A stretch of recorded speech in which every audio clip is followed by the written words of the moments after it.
So this video is a discussion about Clone Wars Season 8, Episode 1. I mean, wait, this isn't Clone Wars? This is Bad Batch Season 2, Episode 3.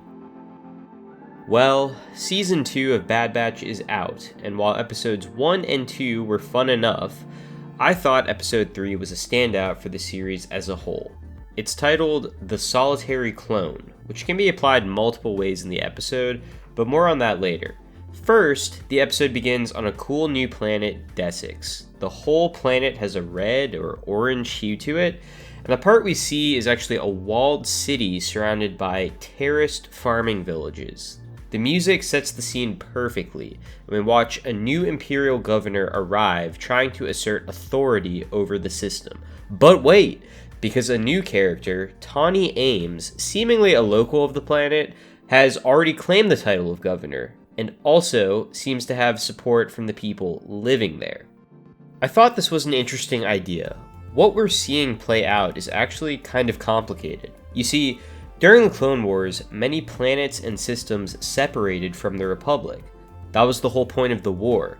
But just because much of the Separatist leadership was crushed during the events of Revenge of the Sith, The war is over. Lord Sidious promised us peace. He only wants... that doesn't mean that all the Separatist planets would just join the Republic in its new form as the Galactic Empire. And Desix still has active battle droids to fight back with. Tawny Ames uses the battle droids to overpower the Imperial governor once he arrives, and his protection detail. This sets up the rest of the episode.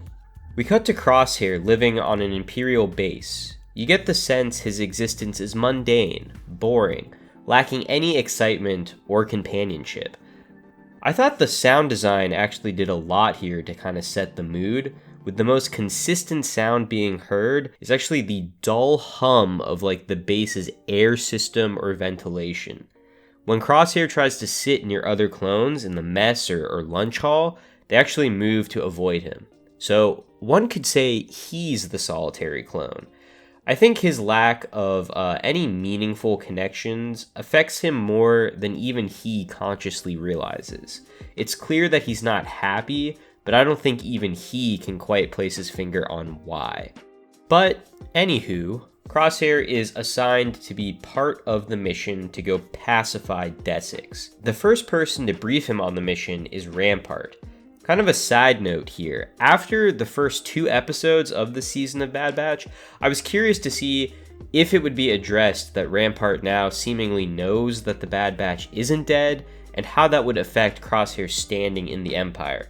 But surprisingly, this isn't really addressed during the episode at all. Now in the next scene, get ready for the surprise, Commander Cody is actually leading the mission. Cody, of course, a fan favorite clone from the Clone Wars series who served under Obi-Wan. He and Crosshair have an exchange where it's not outright stated, but I think clearly shows that Cody has questions about Order 66 and actually the Empire as a whole. He kinda covertly probes Crosshair, seeing how he feels about the Empire, but I think quickly comes to understand that Crosshair is all in on staying loyal to the military machine that the two of them have been bred for. First in the Republic, and now the Empire. Okay, so this is really where the Bad Batch episode turns into a Clone Wars episode. Crosshair, Cody, and their Imperial squad arrive at Desix, and it's very quickly clone troopers versus battle droids. I thought the action was great and definitely made me nostalgic for the Clone Wars show. We get to see the clones move through the city as an absolute unit, covering each other perfectly and defeating an ever-escalating set of obstacles. First, standard battle droids, then a tank, then droidekas, and finally commando droids. I thought it was particularly creative when they destroyed the droideka by sticking a grenade to a droid next to it and then making the droid fall inside of the droideka's shield before actually exploding. During the fighting in the city, there's an important encounter between the clones and some locals. When Cody tries to convince the locals that they're there to help, they receive only fear and anger in return. The action all climaxes into a standoff with Tawny Ames, who's holding the Imperial governor hostage. While it's clear that Ames doesn't agree with the Empire, Cody successfully negotiates her surrender. To be honest, she doesn't really have much of a choice here because she is clearly beaten, but I think she is genuinely surprised by Cody's empathy and his ability to hear her out. In fact, I got the sense that she chose to surrender in order to actually prove a point to Cody. She knew she couldn't win by force, but by surrendering, she could win her argument with Cody about the villainy of the Empire. It's also important that she genuinely surrenders because it serves as a stark contrast to the Clone Wars. During previous fights in the Clone Wars, Cody would definitely battle droids, often leading up to the defeat of a true villainous villain, a real evil guy, or they'd escape to fight another day. Either way, the villain would never really falter in their attempt to enact some kind of dastardly plan. But in this situation, Ames is not evil. She's just an adversary with different ideology, fighting for her home. Once she releases the Imperial Governor, he immediately orders the clones to kill Ames. Cody is shocked, but Ames is not. Crosshair pulls the trigger on Ames, and the scene fades into TK troopers, not clone troopers, moving in to occupy the city at Desix. Cody watches in silence as the music sets a pensive sci-fi atmosphere. It's great. I really liked this montage. It's clear that Cody doesn't know what he's fighting for anymore. I'm sure the smug face of the Imperial Governor is definitely a difference to that of the Jedi generals he once served under. And he also doesn't know the squads of TK troopers moving in. So, you could say that Cody is the solitary clone.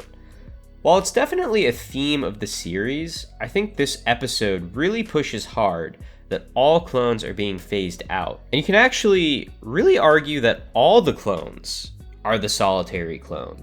Because as a clone, they will never truly fit into the new organization of the Empire. Many of them will always feel like outsiders, not recognizing the fight they are now asked to serve in, not wanting to participate in the unethical tactics of the Empire. Just look at Wilco in the last episode, who was killed for refusing to falsify reports. And as soldiers created from birth for war, who don't really know any other life, this leaves them as outcasts of the new society, doomed to a miserable outcome, and to ultimately be replaced by the new troopers. Back on Coruscant, Cody has a great line about the difference between clones and droids. He says that clones are not programmed, they make their own decisions, and they have to live with them. It's clear that this mission was a tipping point for Cody, probably not the only factor in his decision, but a major one in his departure from the Empire. We quickly find out from Crosshair's perspective that Cody has gone AWOL, and funnily enough, Rampart couldn't seem to care less about it.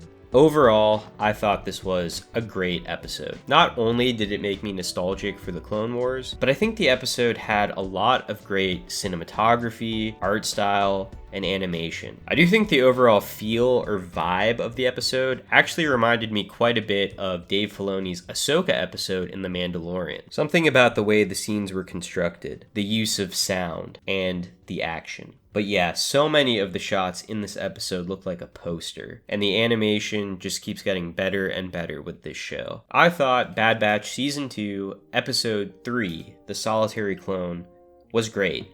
A real standout. What did you think of the episode? Let me know in the comments below. And if you've made it this far, consider supporting the channel by liking or subscribing, or both. Anyways, take it easy, and I hope you have a great rest of your day.